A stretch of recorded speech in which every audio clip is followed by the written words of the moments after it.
Salut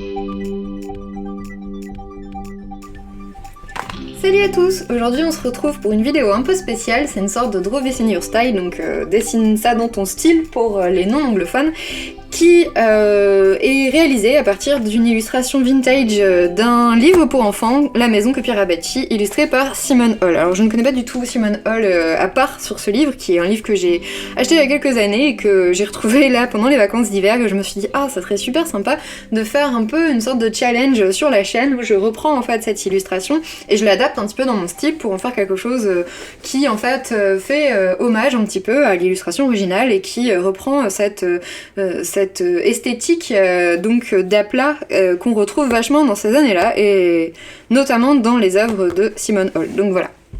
Là, c'était cette couverture qui m'inspirait vraiment beaucoup. Je la trouve extrêmement équilibrée, que ce soit dans ses couleurs ou que ce soit dans son style graphique. Alors j'ai essayé de faire au maximum hommage à cette illustration, mais je ne suis pas une très bonne typographe et vous allez vous en rendre compte pendant la réalisation. Mais voilà, donc j'ai commencé d'abord par faire des croquis. Vous pouvez voir ici donc d'abord une recherche qui est vraiment très très proche de l'original, puis ensuite quelques petits croquis afin d'arriver un peu à la composition qui m'intéressait. Donc j'ai un peu changé la position du personnage, j'ai également adapté dans mon style, l'idée n'étant pas de recopier l'image, mais bel et bien de me l'approprier, tout simplement parce qu'en fait en ce moment je fais beaucoup de recherches sur les contes parce que j'aimerais être éditée dans l'illustration jeunesse, et pour le coup je relis énormément de contes et je regarde beaucoup les autres illustrateurs, leur travail, leur façon d'appréhender les contes, d'où en fait un petit peu cette challenge. Donc l'idée est vraiment de garder le côté illustration vintage et d'en faire quelque chose qui fait hommage à ça. Voilà.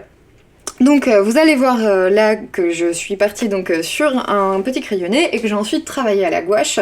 Le premier objectif étant de retrouver les couleurs.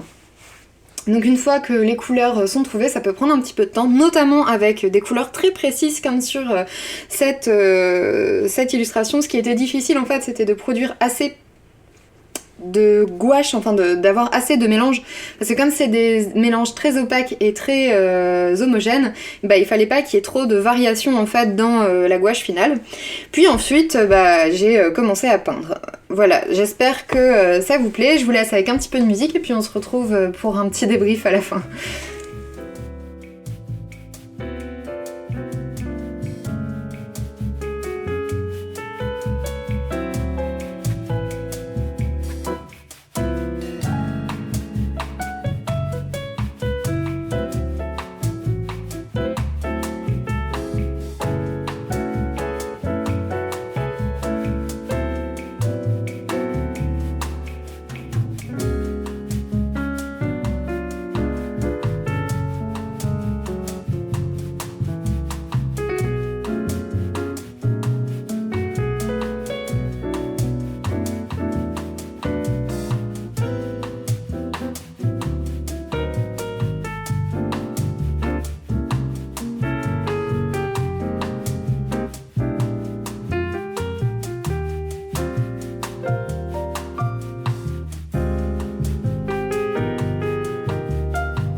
Voilà, l'image est finie, alors je vais vous montrer un peu ce que ça donne à côté donc de l'illustration originale. Voilà, j'espère que ça vous plaît. Moi franchement j'ai pris beaucoup de plaisir à faire cette petite étude, parce que pour moi c'est presque une étude en fait, c'est plus une sorte d'exercice stylistique. J'ai trouvé ça super intéressant, des choses que j'aimerais bien récupérer dans mes prochaines illustrations, c'est vraiment réussir à laisser ces espaces blancs à l'arrière-plan et à l'avant. J'ai beaucoup aimé aussi le côté très à plat.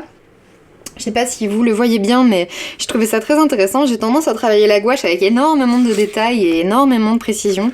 Et parfois, je trouve ça juste insupportable, comme par exemple comme sur cette illustration, je sais pas si vous voyez. Mais c'est une illustration extrêmement précise qui m'a presque dégoûtée de la gouache. C'était ma dernière gouache avant celle-ci. Et en fait, je trouve qu'il y a même trop d'informations et c'est pas forcément extrêmement... Enfin, je trouve que ça manque de clarté, et je trouve que justement dans ce genre d'illustration beaucoup plus en aplat, on retrouve en fait une clarté qui je trouve fonctionne vraiment bien, qui est très pop. J'ai quand même beaucoup plus complexifié l'image finale que l'original, où je trouve que vraiment cette simplicité d'aplat, de forme fonctionne extrêmement bien. Malgré tout, bah forcément il s'est passé presque 80 ans depuis la réalisation de cette illustration, donc bah, j'ai pas du tout le même langage en termes d'illustration, ce qui est totalement normal et totalement ok.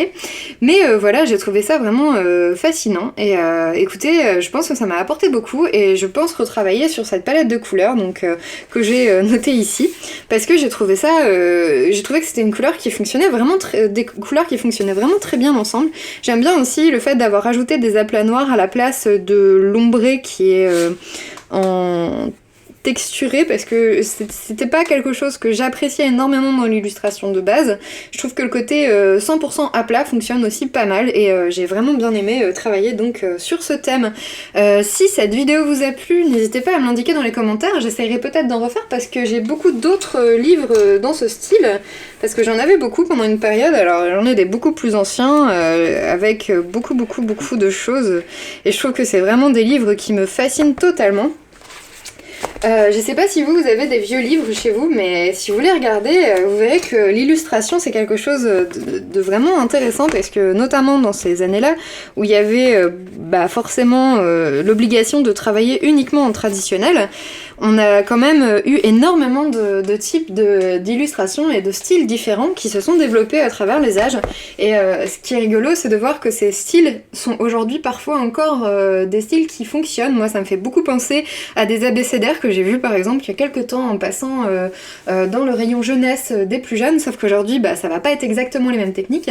Et je trouve ça totalement intéressant, et si jamais ça vous a plu, n'hésitez pas à me le dire, parce que moi ça me plairait beaucoup de faire encore des petits challenges un petit peu de dessin d'après références, notamment d'après des références aussi anciennes. Voilà, écoutez, je vous laisse, je souhaite un bon visionnage de cette vidéo, et si jamais ça vous a plu, n'hésitez pas à vous abonner, ça me ferait vraiment plaisir. Salut!